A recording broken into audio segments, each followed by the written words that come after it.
வணக்கம் captain D நேயர்களே, யோகி வெங்கட் ராவ். இந்த புத்துணர்ச்சியும் யோகாஸ் நிகழ்ச்சியில் உங்களை சந்திப்பதில் மகிழ்ச்சி அடைகிறேன்.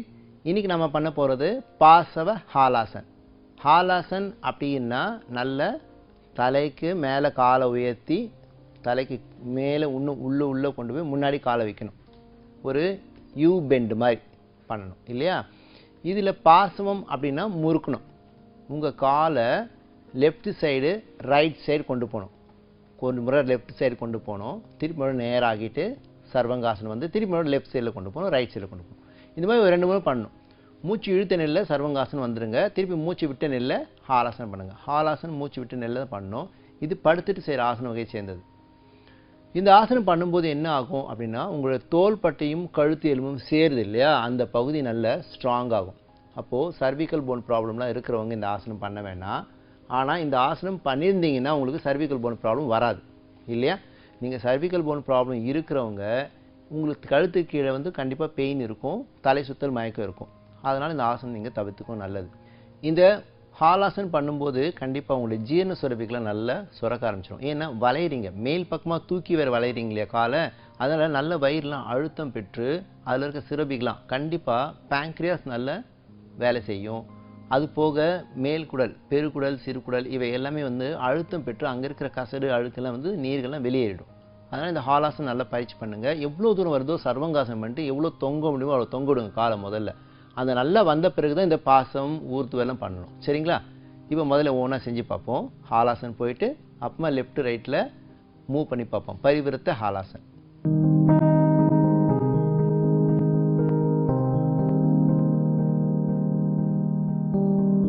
நேயர்களே, பாசவ ஹாலாசன் பண்ணணும் அப்படின்னா நீங்கள் முதல்ல ஹாலாசன் பண்ணணும். ஹாலாசன் பண்ணணும் அதுக்கு முன்னாடி நீங்கள் சர்வங்காசன் பண்ணியிருக்கணும். சர்வங்காசன் பண்ணணும்னா நீங்கள் அதுக்கு முன்னாடி சேது பந்தாசன் பண்ணியிருக்கணும். பாருங்கள், ஒரு ஆசனம் ஒன்னோட லிங்காக இருக்கும். அதனால் நிதானமாக ஒவ்வொரு ஆசனம் நீங்கள் பயிற்சி பெற்றுட்டிங்கன்னா அடுத்த லெவலுக்கு போயிடுவீங்க. அந்த அடுத்த லெவலுக்கு போகும்போது அதுக்கு நிறைய அட்வான்ஸ் டெக்னிக்லாம் உங்களுக்கு கிடைச்சிடும். அதனால் அட்வான்ஸ் பெனிஃபிட்ஸ்லாம் உங்களுக்கு கிடைக்கும். இது மாதிரி ஆசனம் அப்படின்னாலே ஏதோ ஒரு சின்ன ஒரு விளையாட்டுத்தனமாக இல்லாமல் பொறுமையாக அது மீது கவனம் வச்சு பண்ணிங்கன்னா நீங்களே உணர்வீங்க. உள் உணர்வு அது சொல்லும், எனக்கு இது வேணும், இது நல்லா இருக்குது, உணர்வு பண்ணுங்க அப்படின்னு சொல்லும். இது பண்ணால் இன்னைக்கு ஆரோக்கியமாக இருந்தேன், இன்னைக்கு ஃபுல்லாக அந்த வலிக்கலை அப்படின்ற மாதிரி இருக்கும். நிதானமாக யோசித்து அது மேலே கவனம் வச்சு பண்ணிங்கன்னா ரொம்ப நல்லாயிருக்கும். இப்போ முதல்ல நம்ம படுத்துட்டு ஹாலாசன் பண்ணி பார்ப்போம். முதல்ல சர்வங்காசன், ஹாலாசன், அப்புறமா ஊர்து ஹாலாசன் பண்ணுவோம்.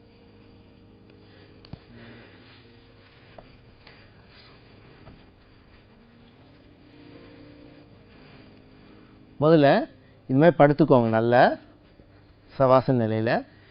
இப்போ முதல்ல சேது பந்தாசன். மெதுவாக இடுப்பை மட்டும் தூக்கி பாருங்கள். நல்ல ஷோல்டரும் தோள்பட்டையும் தரையில் இருக்கணும், அந்த கழுத்து எலும்போடு சேர்ந்து.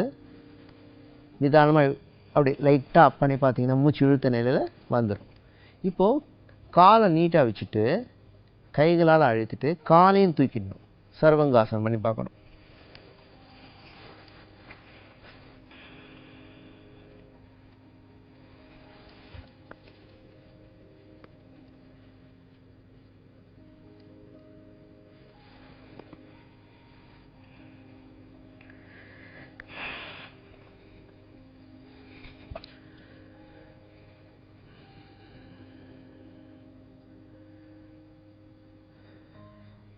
இப்போ என்ன பண்ண போகிறீங்க?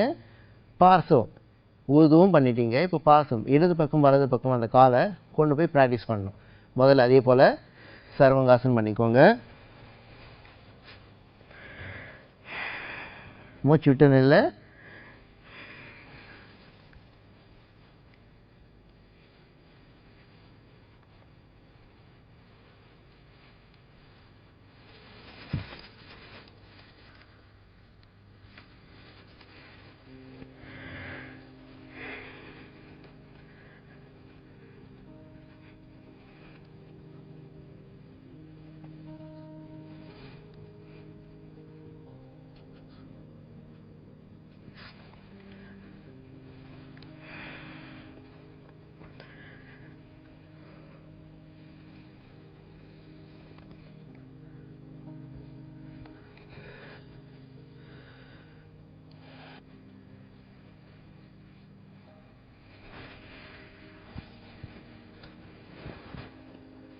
இது போல் நிதானமாக ஒவ்வொன்றாக நீங்கள் பயிற்சி பண்ணணும். அப்புறமா தான் உங்களுக்கு நல்லா வரும்.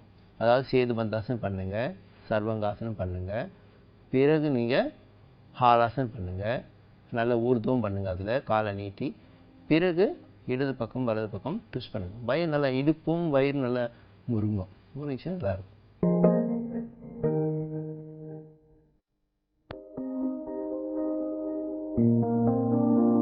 என்ன நல்ல ஒரு ஆசனம் பார்த்தோம். அதே போல் ஹெல்த்தி டிப்ஸு. மழைக்காலம் பனிக்காலம் வந்தாலே கண்டிப்பாக பல் ஈறுகள் கூச்சம் இருக்கும், சில பேருக்கு வீக்கமாகும், சில பேருக்கு ஈறுகள் வலிக்கும்.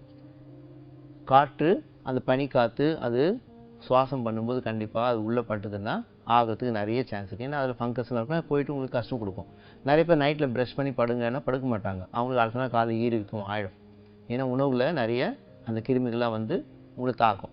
அதுக்கு என்ன தான் பண்ணுறது அப்படின்னா, கிராம்பு, ஓமம், கொஞ்சம் கற்பூரவள்ளி அல்லது கற்பூரம், இது மூணுத்தையும் எடுத்து நல்லா கசக்கி வச்சுக்கோங்க. கொஞ்சம் உப்பு போட்டுக்கோங்க. வச்சுட்டு உங்கள் அந்த எந்த எந்த இடத்துல வலிக்குதோ அந்த இடத்துல பேக்கிங் மாதிரி உள்ளே வச்சு கொஞ்சம் வச்சுக்கோங்க. சில பேர் அந்த காரமாக எரியிற மாதிரி இருக்கும். ஏன்னா கிராம்பு இருக்கு இல்லையா, ஒரு கிராம்பு எடுத்தாலும் போதும்.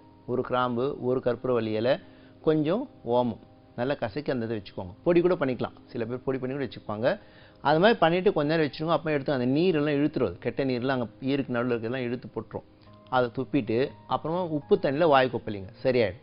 ரொம்ப ரொம்ப சிம்பிள். என்ன நேர்களே, நல்ல ஒரு ஆசனம் பார்த்தோம், நல்ல ஒரு ஹெல்த்தி டிப்ஸ் பார்த்தோம். நாளைக்கு மீண்டும் இந்த புத்துணர்ச்சி யோகாசனம் நிகழ்ச்சி சந்திப்போம். நன்றி, வணக்கம்.